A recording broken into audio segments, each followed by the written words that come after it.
तो वो कभी भगवान के त्याग नहीं कर सकता। अब ये भगवान के चरण कमलों के मकरंद रस का जिसने एक बार आस्वादन कर लिया, वो कभी भगवान के चरणों का त्याग नहीं कर सकता, क्योंकि उसको चस्का जो लग गया है, यहाँ शब्द है उसको रस का चस्का लग गया। ये महाराज ऐसा चस्का है। हम लोग भगवान को भूले भय फिरते हैं। क्यों फिरते हैं? क्योंकि हमें अभी रस नहीं मिला, हमें चस्का नहीं लगा। जिस दिन रस मिल जाएगा, उमा राम स्वभाव जेहि जाना, ताहि भजन तज भाव न आना। हे पार्वती, जिन्होंने भगवान का स्वभाव जान लिया है, उसको भजन छोड़ करके कभी कोई दूसरी बात अच्छी नहीं लगेगी। इसी प्रकार जिन्होंने भगवान के चरणों का स्मरण कर लिया, भगवान के स्वभाव को, स्वरूप को समझ लिया, जान लिया, वो भगवान को छोड़कर कभी कहीं जा ही नहीं सकता। उसकी बुद्धि है, उसकी बुद्धि कहीं जा ही नहीं सकती। हम लोग देखो, मंदिरों में तो हम लोग जाते हैं, लेकिन मंदिरों में और प्रणाम भी करते, जब भगवान के विग्रह होते हैं तो प्रणाम भी करते हैं। लेकिन मैंने ये बात अनुभव करी है कि जब पहले जैसे हम प्रणाम करते थे, तो पहले का प्रणाम और अब जो हम प्रणाम करने का प्रयास करते ठाकुर, उसमें अंतर है। पहले तो सब लोग ढोक लगा रहे हैं, तो हम लोग भी ढोक लगा देते थे। हमें समझ नहीं थी कि कैसे प्रणाम करना होता है। तो जैसे सब लोग ढोक लगा रहे हैं तो हम भी दंडौत कर दे, दंडौत। अब मन में कुछ और ही चल रही है बात। मन में, मन की जो गति है वो अपनी अपने हिसाब से चल रही है, न जाने कहाँ कहाँ मन जा रहा है। और वहां ठाकुर जी के सामने लौट गए। तो भगवान के सामने लेटना भी एक तरह से प्रणाम ही है। लेकिन जो अष्टांग प्रणाम होता है ना, अष्टांग, उसमें वाणी से भी प्रणाम, मन से भी प्रणाम, सिर से भी प्रणाम, हाथ से भी प्रणाम, और महाराज वक्ष स्थल से प्रणाम, सब प्रकार 8 अंगों से वो प्रणाम किया जाता है। तब उसको अष्टांग प्रणाम कहते हैं, दंडवत प्रणाम कहते हैं, अष्टांग। तो उसमें जब हम भगवान को प्रणाम करें, पहले तो नहीं करते थे, लेकिन अब ऐसा प्रयास करते हैं, भगवान को प्रणाम करें तो वाणी से भी बोले कि हे नाथ, मैं आपको प्रणाम करता हूँ, श्री कृष्ण चंद्राय नमः, ऐसा बोल दे, गोविंदाय नमो नमः। जब हम माथा झुकावे तो गोविंदाय नमो नमः, हे नाथ मैं आपको प्रणाम करता हूँ। ये तो हुआ वाणी का प्रणाम। और सिर भी झुक गया, माथे का भी प्रणाम। मन का क्या प्रणाम होता है? मन से भगवान के कोमल मंजुल चरणार विंद का स्मरण करके, मन से भगवान के चरणों का स्मरण करके, और ऐसा भाव करना, ऐसा याद करना कि जैसे भगवान के चरणों में हमने अपना मस्तक रख दिया। भगवान के जो चरण कमल है, उनके जो अंगूठे हैं, और अंगूठे का जो नख है, उसकी महाराज ऐसी सुंदर कांति है। आहा, महाराज चंद्रमा की तरह चमक रहे हैं भगवान के चरणों के जो नख हैं। और भगवान के कोमल नीले चरणारविंद श्याम सुंदर के, और उन पर महाराज पीला पीला चंदन लगा हुआ है, कुछ पुष्प चढ़े हैं, तुलसी दल चढ़े हैं, और वहां हमने अपना मस्तक टेक दिया। ऐसा भाव रख करना कि हमने वहां अपना मस्तक रख दिया। ये होता है प्रणाम करना, ये होता है प्रणाम करना। और एक बार ऐसा प्रणाम करके, ऐसे जो हम बता रहे हैं इस विधि से प्रणाम करके, कोई ये कह दे कि हे नाथ मैं आपका हूं, मेरी रक्षा करिए, बस इतने मात्र से महाराज, इतने मात्र से आप करके कोई देख ले, इतने मात्र से आपकी सारी दुविधा, आपके सारे दुख, आपके सारे कष्ट सब छूट जाएंगे, और भगवान की कृपा हो जाएगी। ठाकुर जी आपको अपना लेंगे। ये कहना कि हे नाथ मैं आपका हूं, आपकी शरण में हूं, मेरी रक्षा करिए, इतना मैं कहने से भगवान की प्रतिज्ञा है। कोई तो थोड़ा मोड़ा जल लेकर के प्रतिज्ञा करते हैं, भगवान ने समुद्र को साक्षी करके प्रतिज्ञा की है। भगवान कह रहे एक बार शरणागत होकर जो कहता प्रभु मैं तेरा, एक बार शरणागत होकर जो कहता प्रभु मैं तेरा, कर देता उसे सभी भूतों से अभय यह व्रत मेरा। कर देता उसे अभय सभी भूतों से यह व्रत मेरा। भगवान कह रहे एक बार कोई कह दे कि प्रभु मैं आपकी शरण में हूं, वाणी से नहीं हृदय से भी, हृदय से भी ये बात निकल जाए, महाराज अब हम दुखी हो गए, संसार को तो देख लिया, संसार का नाटक तो सब देख लिया, अब हम आपकी शरण में आए हार के थक के। जैसे जैसे द्रौपदी जी ने भगवान की शरण ग्रहण की, जैसे गजराज ने, गजेंद्र ने भगवान की शरण ग्रहण की, महाराज संसार का तो सब नाटक देख लिया, अब मैं आपकी शरण में आया हूं, आप मेरी रक्षा करिए। तो ये वाल्मीकि रामायण का श्लोक है। भगवान कह रहे हैं शक्रदेव प्रपन्नाय तवास्मीति च याचते अभयम सर्वभूतेभ्यो ददाम्ये तत्प्रतम मम। मेरा ये व्रत है, मेरी प्रतिज्ञा है कि मैं उसको सभी भूतों से अभय कर देता, निर्भय कर देता हूं। निर्भय का मतलब अब उसे कहीं किसी से भय नहीं रह जाता, उसे सब जगह मेरा ही दर्शन होता है। अभय कब होगा जीव?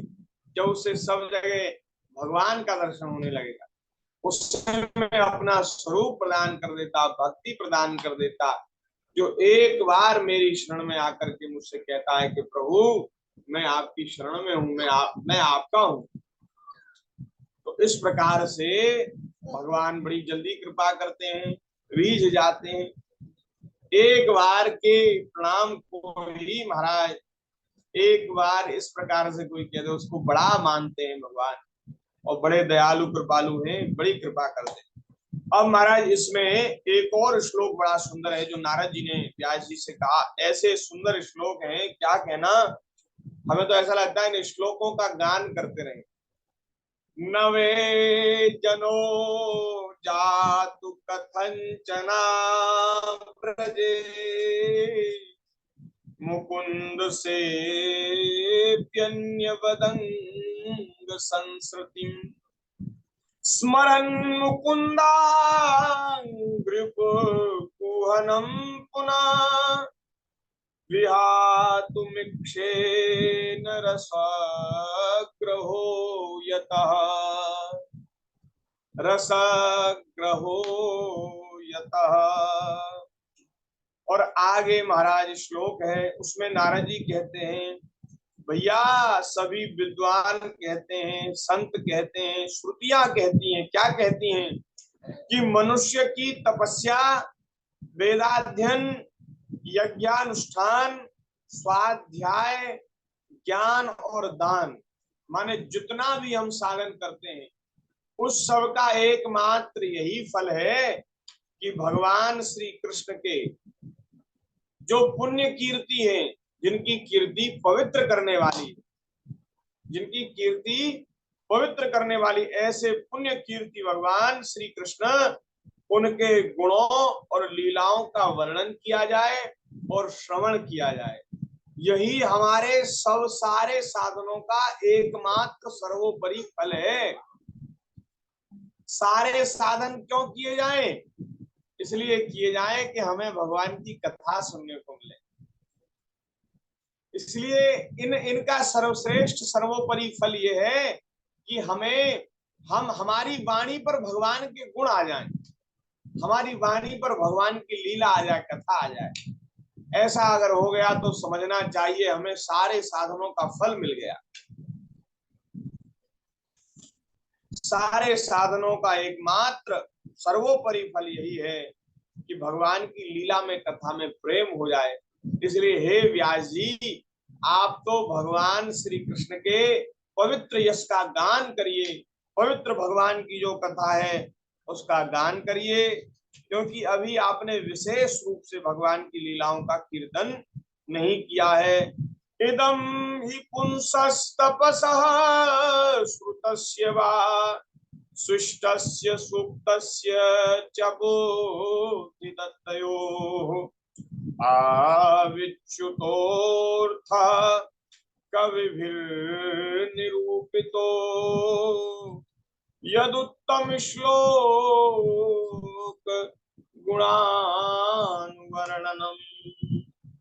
यदुत्तम श्लोक गुणानुवर्णनम। श्री वृंदावन बिहारी लाल की जय। भगवान श्री कृष्ण का जो यश है, भगवान की जो कथा है, वो कैसा जीव को पवित्र करती है। नारद जी अपना पूर्व जन्म का वृत्तांत सुना रहे हैं कि भैया इस जन्म में तो मैं ब्रह्मा जी का पुत्र बना हूं, पहले के जन्म में मैं दासी का पुत्र था। एक दासी के घर में, दासी माने शूद्रा, जिसको शूद्रों को दास भी कहते हैं, दास से संबोधित किया जाता है। बोले मेरा जन्म शूद्र कुल में हुआ था, दासी का पुत्र था। और वो दासी ब्राह्मणों की सेवा करती थी। वो महाराज ब्राह्मण के घर में झाड़ू पोछा सेवा, झाड़ू बुहारू कुछ करती थी, बर्तन वर्तन मांजना। तो महाराज वहां उन ब्राह्मण के घर में एक बार कोई संत आए, कोई संतों की मंडली आई और उन्होंने वहां चातुर्मास किया। 4 महीने का जो चौमासा भी शुरू हो रहा है आषाढ़ में एकादशी से चौमासा शुरू हो जाता है। तो बोले उस चातुर्मास में वे संत वहां रहे। तो मैं अपनी माता जी के साथ मैं भी वहां जाता था, तो मुझे संतों का दर्शन प्राप्त हुआ। और महाराज वहां संतों की सेवा, मैं छोटा सा बालक था, तो कोई काम बताते, कोई सेवा बताते, तो मैं बड़ी खुशी खुशी, नारद जी कह रहे, मैं कर देता था। तो मुझे बड़ा आनंद आता। और वे महाराज नित्य सत्संग करते थे, वे नित्य भगवान की कथा। चातुर्मास्य का मतलब ही यही है कि 4 महीने एक जगह रह करके सत्संग किया जाए, भगवान की कथा कही जाए, सुनी जाए, आना जाना छोड़ करके एक जगह रहकर भगवान की कथा सुनी जाए। तो वो भगवान की कथा सुनते थे। तो बोले महाराज मैं बड़े प्रेम से, श्रद्धा से, चंचलता छोड़ करके भगवान के चरित्रों का श्रवण करता था। चरित्रों को सुन करके धीरे धीरे मेरी बुद्धि भगवान में लग गई, मेरी बुद्धि निर्मल हो गई। और कुछ उन संतों ने मेरे ऊपर कृपा करके मुझे अपना उच्छिष्ट भोजन करने का आज्ञा प्रदान की। उच्छिष्ट माने जो झूठा छोड़ देते हैं ना संत महापुरुष, उसको शीत प्रसादी भी कहते हैं, शीत प्रसादी भी कहते हैं, उच्छिष्ट भी कहते हैं, जो पत्तल में छोड़ दिया जाता है। तो संतों ने कह दिया बालक है छोटा सा, और महाराज ब्राह्मणों का झूठा, संतों का झूठा खाने में कोई दोष भी नहीं है, तो वो शूद्र था, इसलिए महाराज उन साधुओं का झूठा मैं खा लेता था। तो साधुओं की शीत प्रसादी महाराज कैसा काम करती है, और भगवान की कथा कैसा काम करती है। मैं शूद्र जाति में उत्पन्न होने पर भी मेरा अंतःकरण साधु की तरह, संतों की तरह निर्मल हो गया। सारे संसार की विषय वासना छूट गई, और अब तो मुझे भगवान की प्राप्ति की लगन लग गई। ठाकुर जी की प्राप्ति की लगन लगानी है ना, भगवान की कथा सुनो, सत्संग करो भैया। और ऐसे कोई महापुरुष मिल जाए, सबका झूठा नहीं खाना चाहिए, सबका झूठा खाने से दोष होता है, लेकिन ऐसे कोई महापुरुष मिल जाए जिनका महाराज अंतःकरण भगवत प्रेम से एकदम सराबोर हुआ हो, डूबा हुआ, ऐसे महापुरुष की शीत प्रसादी भी हृदय को परिवर्तित करने वाली। और यदि महाराज किसी वैसे व्यक्ति का झूठा खा लिया जाए, झूठे खाने से अंदर के गुण दोष आ जाते हैं। अच्छा देखो, सामान्य सी बात बता, मैं किसी को कोई रोग हो गया हो, बीमारी हो गई हो, और उसका झूठा खाने के लिए डॉक्टर मना कर देते हैं कि भाई इसको ना झूठा दियो ना इसका झूठा खाओ, इसके जो थाली है, थाली बर्तन अलग कर दो, क्योंकि इसको ऐसा रोग हो गया है जिससे वो बैक्टीरिया अंदर चले जाए। अरे बैक्टीरिया किसी को दिखते तो नहीं है, बैक्टीरिया आते जाते तो नहीं दिखते, लेकिन फिर भी कुछ ऐसे बैक्टीरिया होते हैं जो आंखों में नहीं दिखते लेकिन होते हैं, और वो एक दूसरे से एक दूसरे में चले जाते हैं। तो झूठा खाने का निषेध किया जाता है कब? बोले जब किसी को कोई रोग हो गया हो। अरे ये प्रेम भी तो रोग है महाराज, प्रेम रोग कहते हैं इसको। जिसको भगवान से प्रेम हो गया वो प्रेम रोगी है, उसका झूठा खाने से ये रोग फैल जाएगा और प्रेम का रोग हमें भी लग जाएगा। इसलिए कोई महापुरुष, कोई संत, क्या बात है, कोई ऐसे अच्छे महापुरुष जो भीजे भय प्रेम में हो, ऐसे महापुरुषों की शीत प्रसादी बहुत मंगल करने वाली है। इसलिए हमारे यहाँ तो संतों के यहाँ हमारा शीत प्रसादी सब लोग बड़ी श्रद्धा से लेते हैं। हाँ। तो नारद जी कह रहे हैं, उच्छिष्ट ले पान अनुमोदितो दुजे सकृष्म भुंजे तदपास्त किल्बिषः। संतों की शीत प्रसादी लेने से मेरे जन्म जन्मांतर के जो पाप थे, जो किल्बिष कालिमा थी, वो सारे नष्ट हो गए, मिट गए, पाप नष्ट हो गए। एवं प्रवृत्तस्य विशुद्ध चेतस सद्धर्म एवात्म रुचि प्रजायते। पाप नष्ट हो गए, बुद्धि निर्मल हो गई, तब मेरी रुचि भगवान के धर्म में हुई, भागवत धर्मों में मेरी रुचि हुई। भागवत धर्म किन्हें कहते हैं? ये भगवान के प्रति जो भक्ति उत्पन्न कराने वाले जो क्रिया है, उनको ही भागवत धर्म कहते हैं। अब तो महाराज तत्रान वहम कृष्ण कथा प्रगायता, श्री कृष्ण कथा होती थी, वहां संत गाते थे, उसको मैं बड़े भाव से सुनता था। मनुग्रहीणा शरणमं मनोहरा श्रद्धया मेनुपदम प्रसंगतः प्रियश्यवश्यंग ममा भवद्रुचि। और कथा सुनते सुनते मेरी भगवान में प्रीति हो गई। सारी बातों का सार यही है भैया, भगवान की कथा से ही प्रेम होगा, कथा सुनने से ही प्रेम होगा। नारद जी कह रहे हैं, मैंने भगवान की लीलाएं सुनी, मेरा प्रेम हो गया, लगन लग गई भगवान की प्राप्ति की। माता जी का देहांत हो गया और मैंने घरबार सब छोड़ दिया। वो साधु तो चले गए चातुर्मास करके, और मैंने महाराज घरबार छोड़ दिया और घर छोड़ करके जंगल में गया। वहां मैंने भगवान का भजन किया, स्मरण किया।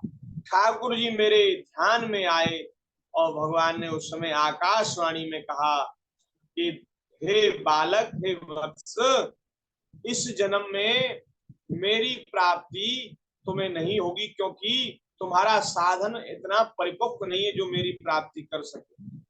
लेकिन अगले जन्म में तुम ब्रह्मा जी के पुत्र होगे और उस समय में तुम्हें प्राप्त होऊंगा, मैं तुम पर कृपा करूंगा, मैं तुम्हें प्रत्यक्ष दर्शन दूंगा। भगवान ने अगले जन्म के लिए कहा। इस कथा में, इस प्रसंग में हमारे महाराज जी बड़ी सुंदर बात कहते हैं।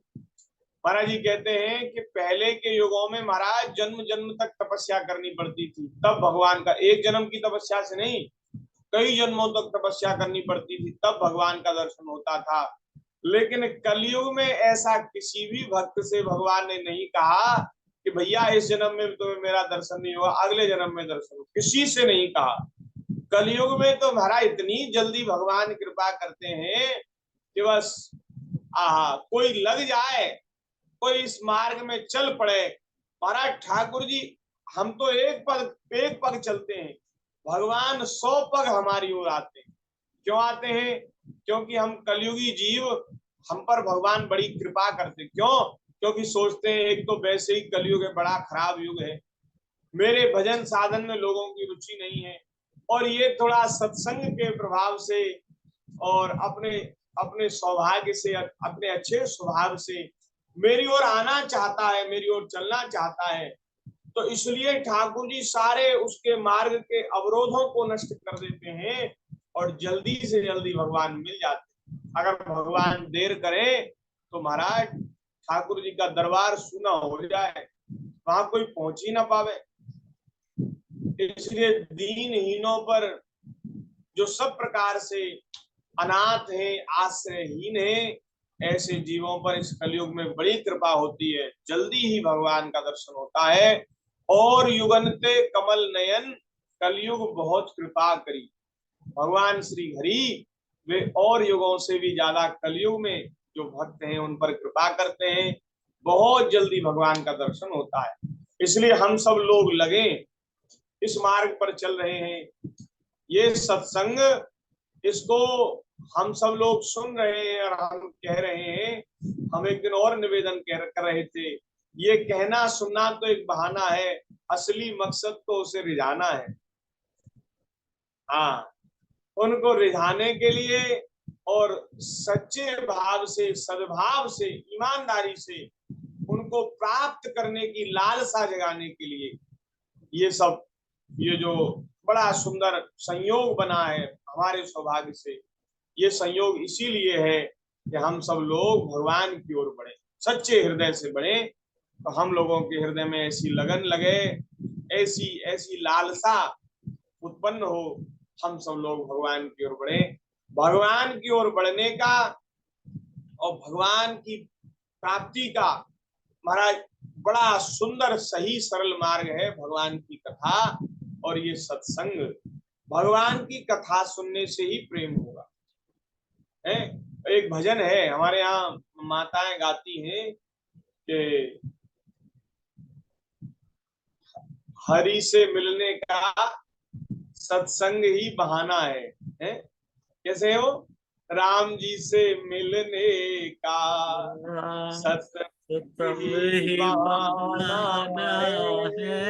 है, राम जी से मिलने का सत्संग ही बहाना है।